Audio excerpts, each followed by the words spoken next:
A love story in the heart of Dominica.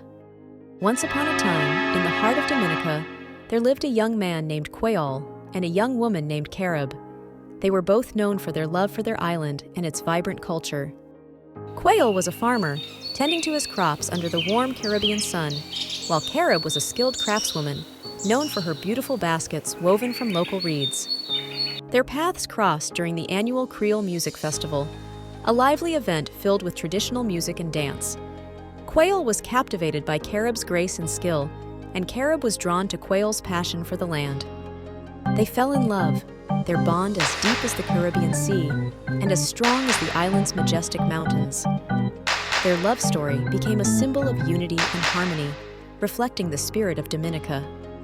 During their wedding, held under the lush canopy of the rainforest, they vowed to dedicate their lives to each other and to the prosperity of their beloved island.